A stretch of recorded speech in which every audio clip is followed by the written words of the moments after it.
Friday the 13th is a series that I slowly grew to adore after seeing the first few movies.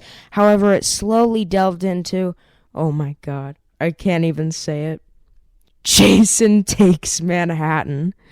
And it's accused of being a ripoff of Halloween, another one of my favorite franchises. But to be fair, it's no more of a ripoff to Halloween as 3D Cartoonland Safari is to Mario.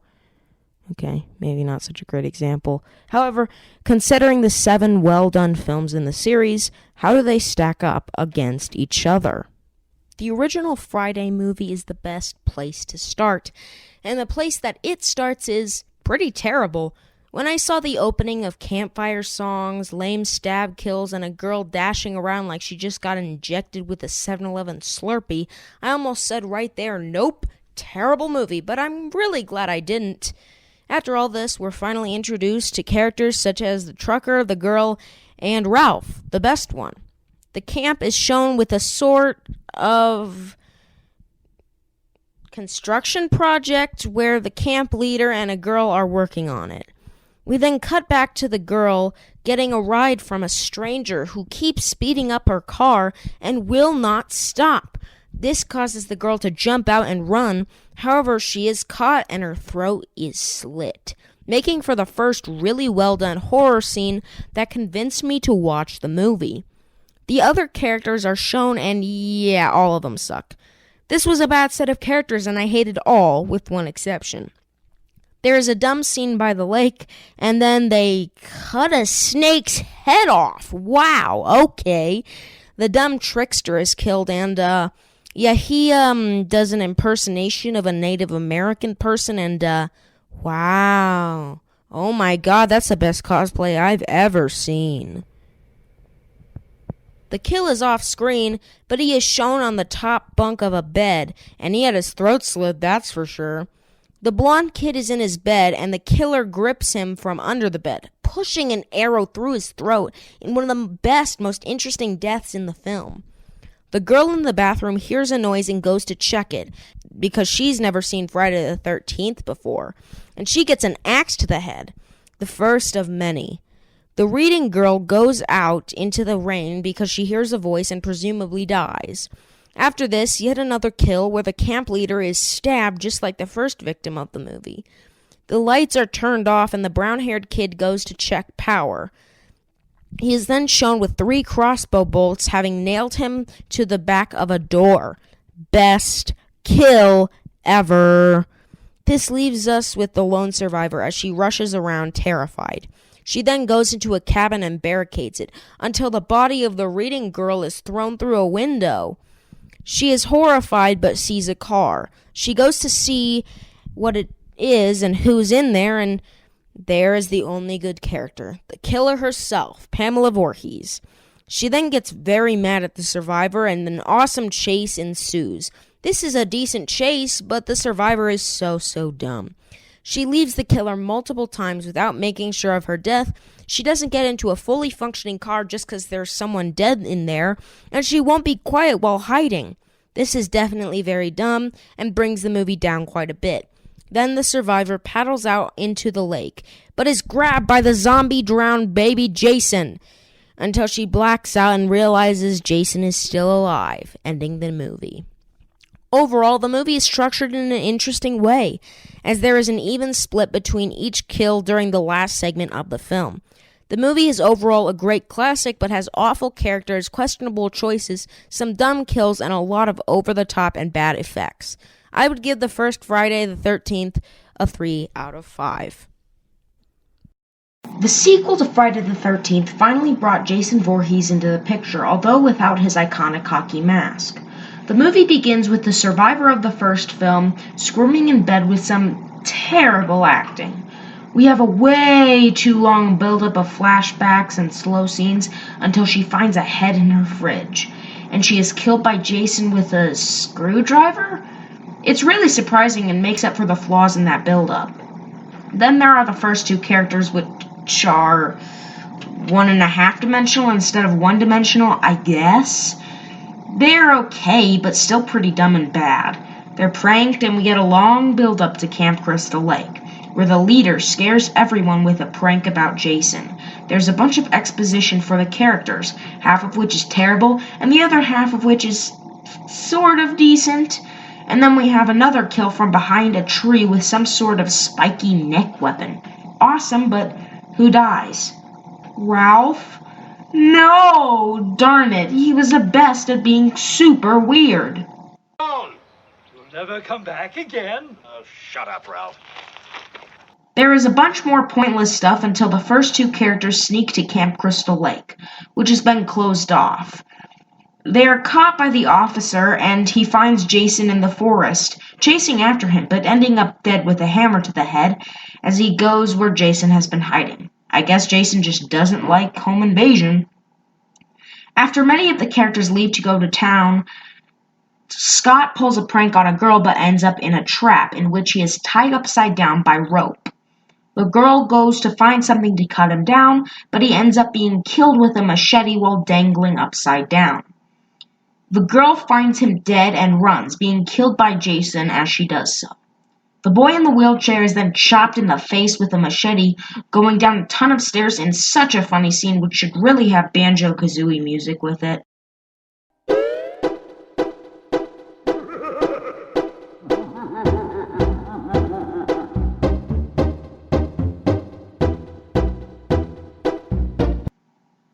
Afterwards, two of the counselors are in bed, and Jason impales both of them with a spear in one of the most unique and amazing kills in the film.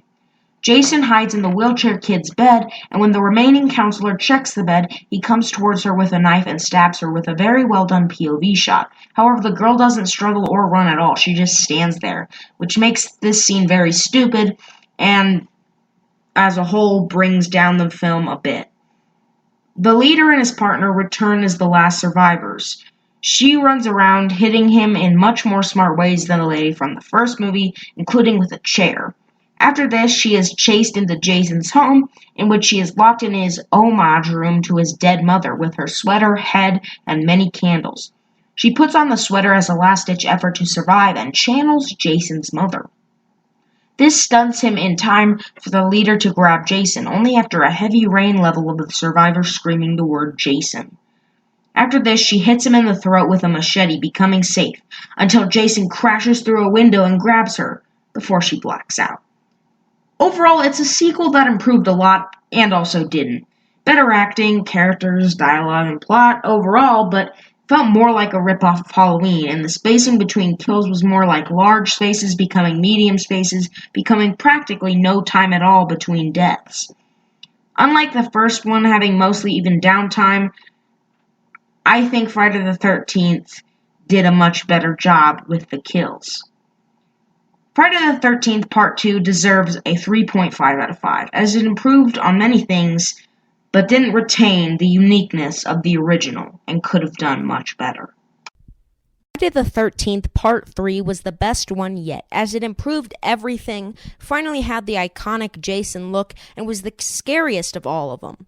The film begins with a lovable buffoon named Harold being yelled at by his wife, who is terrified after seeing the recent murders that we saw in Part 2. He is scolded for eating unhealthy food in a really funny scene, and goes to put one of his rabbits back in the cage. However, the bunnies are dead. Oh man, that sucks. I love bunnies. There's a snake that comes towards the camera, but it looks really blurry. What? Why? Oh no, this has the shoehorned-in gimmick of 3D, which is one of the very few flaws with the movie. We meet actually memorable characters for the first time, like Shelley, the sad-alone prankster, and the hippies. Of course, Harold and his wife died to introduce these characters, sadly, but they are probably the best entourage we've had yet. Two of the characters go to the store and meet a bunch of bikers, which at first I thought these were terrible characters, but after Shelley runs over their bikes, they go and try to siphon out the gas of the character's van, which is much better than breaking the windows of a car like earlier. The female biker goes into the barn, but she's impaled by a pitchfork in the air on a wooden beam. And when the smoking biker goes to check it out, Jason stabs him with a pitchfork too. The remaining one tries to fight Jason but is injured, and Jason thinks that he is dead, but he's not dead just yet. After lots of exposition, including a tense scene of one of the girls recounting a memory of a horrible monster man attacking her, and Shelley pulling many pranks that are really dumb in the context of what's happening, Shelley has a harpoon and a hockey mask. Oh yeah, I can see what's about to happen. Jason kills Shelley and takes his mask and the harpoon, killing someone with the harpoon. He then chops through someone doing a handstand with a machete and shoves a knife through a hammock that someone's sitting on, similar to the first film. The male hippie is thrown into an electric box and killed, and the female hippie finds out Shelley is dead, leading to her running around and being stabbed with a hot iron poker. The camp leader is killed by Jason silently crushing his head, and now the lone survivor rushes around in a much more tense scene. She's very intelligent and uses any means necessary to live. She hits Jason with a knife, wood, and will even throw books at him by toppling over a whole bookshelf. After this, she barricades the farmhouse, which finally is a place without windows, and hides on a wooden beam. She waits until Jason is under her, and she falls onto him. She even hangs him from a rope, but he escapes and she is cornered. The biker comes back and Jason is distracted to kill him, so she grabs an axe and hits him in the head. This is the best finale of all of them so far, as everything I was thinking she should do happened. And this movie is really the first one to make Jason a real threat, even though the survivor is smart. The survivor paddles out onto Crystal Lake, and we see Jason without his mask chase after her in broad daylight.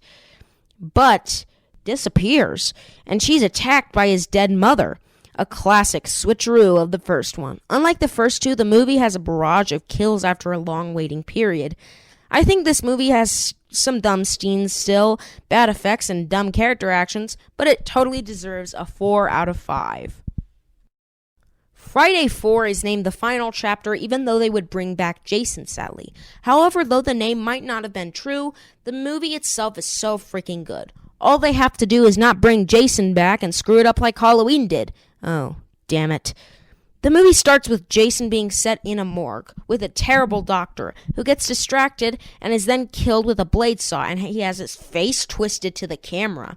The nurse is killed with a scalpel, and we see the characters. A bunch of dumb ones, but ones with interesting subplots that take up enough of the film. There is also the Jarvis family, the best characters in the whole series.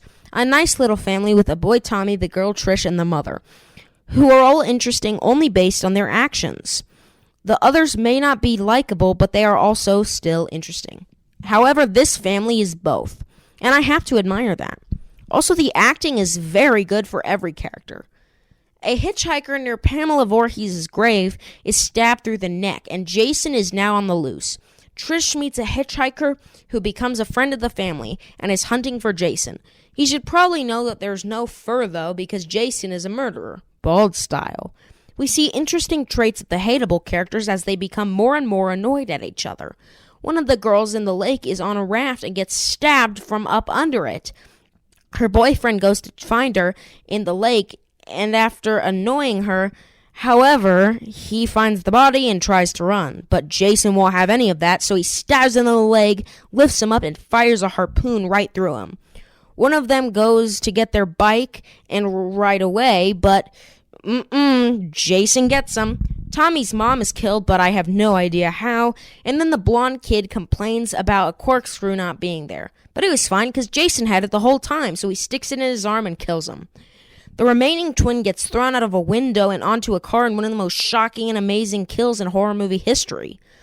The very annoying kid is killed when he stands by a movie screen and gets killed with a knife to the back of the head. Then, after all this, the kid taking a shower as Jason breaks the glass and crushes his face, and the final remaining survivor of this group gets killed with a thrown axe.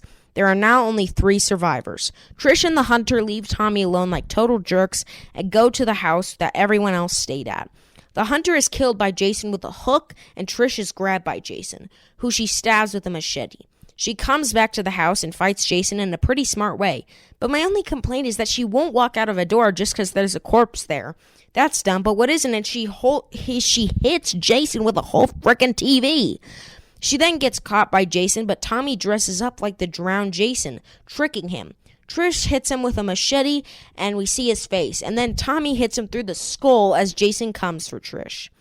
They hug, and Jason moves to get up. But Tommy has obviously seen Friday the 13th before because he decides to continue to chop at him over and over again like a sensible human being, killing Jason once and for all.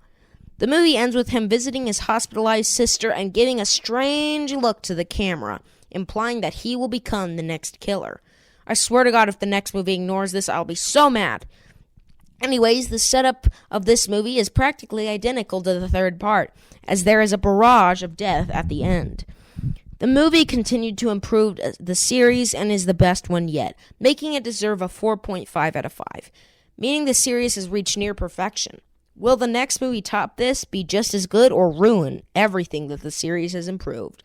Let's find out. Friday the 13th, Chapter 5 is often hated for not having Jason. However, I must applaud it for developing a group of freakish characters who develop the central idea that anybody could truly be the killer. The movie begins with Tommy from the last movie having a dream of himself as an 8-year-old, seeing two gravediggers dig up Jason and having Jason come to life to kill Tommy. I at first thought this was real and was really annoyed that it would just be another Jason movie, but it was a dream, luckily. The older Tommy wakes up from the horrible nightmare and we see him getting transported to a mental institution. He gets to his room and we have one of my favorite moments in the movie and the series, in which the near-silent Tommy bonds with the upbeat and cheerful Reggie. They have some nice layered depth, and they become legitimately great characters through this scene and some others in my eyes. We then meet the insane farmer and her insane son, who many may dislike, but I found to be great characters in a movie where anyone could kill. The farmers would have a motivation as well because they hate the people at the institution and find them to be bad people. We have our first shot of Tommy looking through his windows at all the others, showing his distance from humanity in this movie. A simple yet very well done touch. After this, we meet Joey, the lovable buffoon or herald of this movie, who offers everyone candy bars in a scene that is pointless and too long until about 2 minutes in, where an inmate kills him with an axe. It seems pointless, but it's definitely not once you look into the ending.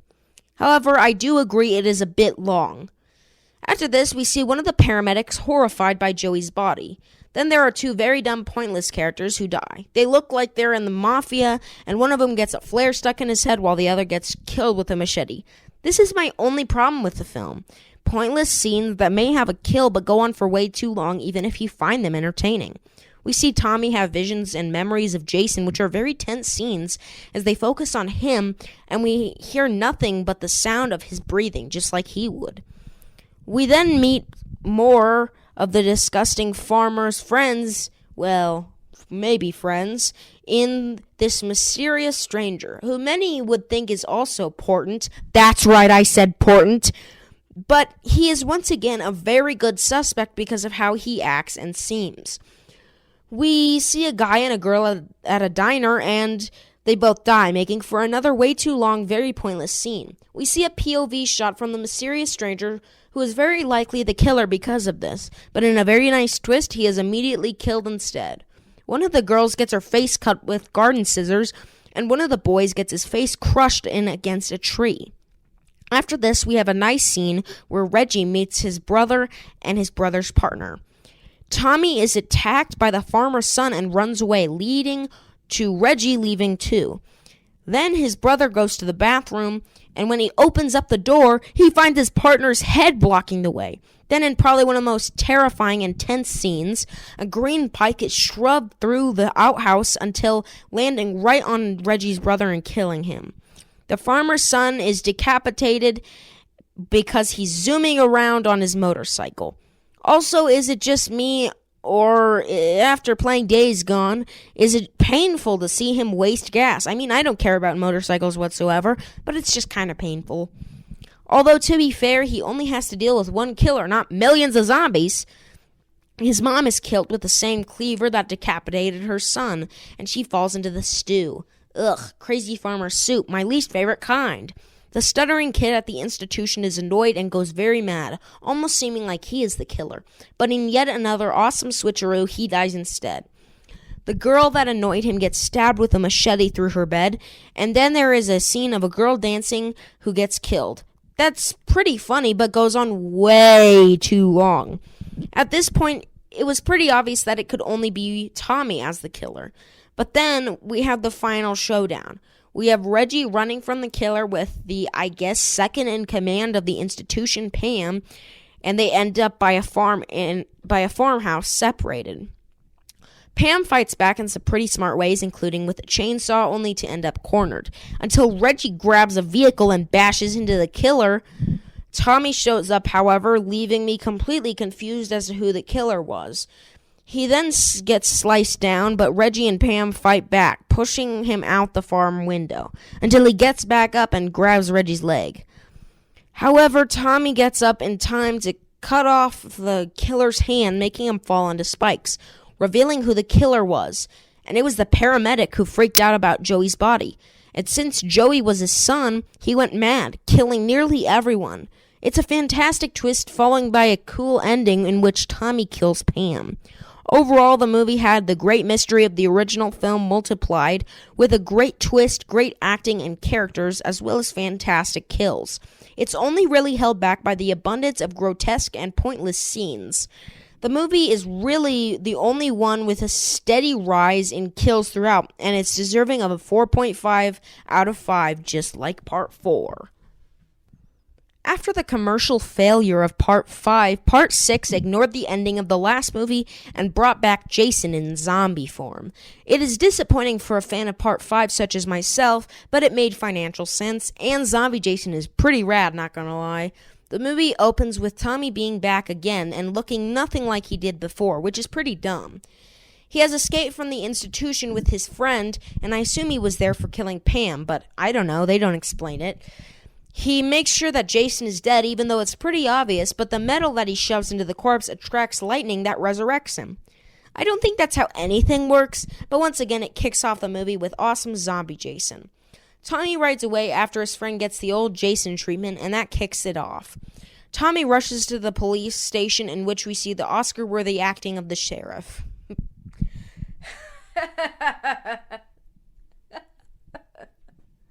He doesn't believe Tommy and locks him up.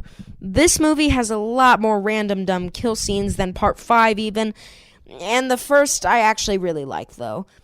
The two in the car try to scare Jason away, and the lady references horror movies and say that they should go back to town, but the guy refuses, and they both end up dead. Then we have one of the best scenes in which paintballers are stumbling around like buffoons with silly music until Jason comes in and breaks that tone in a really hopefully intentionally well done scene. He beheads 3 of them at once, by the way, and it is shockingly awesome.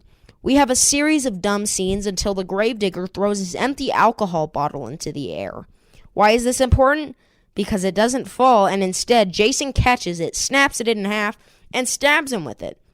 We then see a couple having a picnic in a graveyard, because that totally makes sense. And as they get onto the motorcycle to rush away after finding the gravedigger's body, they get double impaled. There are then 2 deaths in an RV in which a girl is taken to the bathroom and her face smashed into the wall. Wow, that kill left an impression. The driver is then stabbed with a knife, but it's surprising it killed him. He was so dull. The RV crashes because the driver is dead, and the sheriff assumes that Tommy is behind all of this, because he really wants people to believe Jason is alive. Jason gets to the summer camp, now renamed to Forest Green, and he snaps one of the counselor's necks, twisting her head around to the camera. Then the sheriff's daughter and Tommy try to drive to the camp, but get caught and arrested. They break out and get there successfully, but only after the remaining counselor has been killed. Jason walks through the houses filled with the kids, and man, Anakin Skywalker has nothing on Jason. The sheriff attempts to fight Jason, but he somehow hasn't seen the biker in Friday the 13th Part 3. So he ends up needing to hide. He does, and Jason goes towards his daughter, but he doesn't want that to happen, so he tackles Jason. Jason folds him in half, better than Joey ever thought he could fold laundry in part 5, and that leaves us with only 2. Tommy has a plan to drown Jason once again and paddles out onto the lake, but Jason ducks under and keeps popping out, so Tommy lights a fire circle to trap him, and he successfully drowns him. But he himself gets drowned, so the sheriff's daughter chops his face off with the motor of a motorboat and saves Tommy. The movie ends with Jason's eyes opening, implying that yes, the filmmakers will make more money. Thank God. Overall, part 6 is decent, but has a lot of dumb crap in it. It's definitely super entertaining, and it's similar to part 4 because of the death barrage at the end. And it deserves a 4 out of 5 for being fun, but also being disgraceful to part 5's ending, and it had a lot of dumb stuff. Friday the 13th, part 7, The New Blood, was interesting to me, as it was the last one I wanted to watch for this review. And I was worried that the seeds of a bad movie would be planted here, but I was definitely wrong, as I now believe it to be even better than 6 and up there with 4 and 5. The movie begins with the little girl from the last movie rushing away from her abusive father, then wishing he was dead. And surely enough, he does die. At first I was like, how did he die? But I now know that she has psychic powers, which is cool and keeps the movie unique. We then cut to her as an adult, and we see the very dumb characters. They are pretty much like part 4, except slightly worse. I'm just going to skip over most of their scenes because of this, though. We see her doctor is a mentally abusive male figure just like her father. This gives us a background into a psychological torment that she has, and we see random groups of characters dying. But they do have some more importance to the plot, making it better than the last movie. The main character, Tina, sees these deaths and slowly attempts to find Jason. The doctor is a great character who really deserves to die for how he mistreats Tina. This makes the exposition more interesting by having a sort of second villain. You might be wondering how Jason is back. Well, Tina attempts to revive her dad, but brings back Jason instead because they both drowned in the same lake. Simple, yet sensible. There is a long time of just deaths where the highlight really is the girl hiding in the shed from Jason pretty well until a bolt of lightning reveals her position and thus Jason kills her with a sickle. There is also a tense scene where somebody goes to the fridge and a bolt of lightning lets us barely see Jason in the corner. Tina and her friend Nick slowly discover more about Jason, and the evil doctor sacrifices Tina's mom to protect himself from Jason. He gets killed with a blade saw though, and then Tina faces Jason with her powers. She throws him into a puddle with a tree and lights it up with an electric wire. He comes back and she crushes him with an entire porch. Then she simply refuses to watch Friday Part 4, and he gets right back up, killing the remaining obvious Left 4 Dead character with an awesome axe and throw. She continues to fight him, and then he crushes his mask against his face, unmasking him as an awful monster. She is then trapped with him in the basement, and she sprays gasoline everywhere, leading to a blast from the furnace and what should be his death. Instead, they go to the dock after the house explodes for no reason, and he comes back. She gets her father to drown him, however, trapping him. Overall, it is really a great movie and does a lot right, but I think it could have done much better with the characters, and I really think that Jason burning is better than him drowning for the 3rd time. It's yet another with a steady rise in kills throughout most of it, and it goes back to a 4.5 out of 5.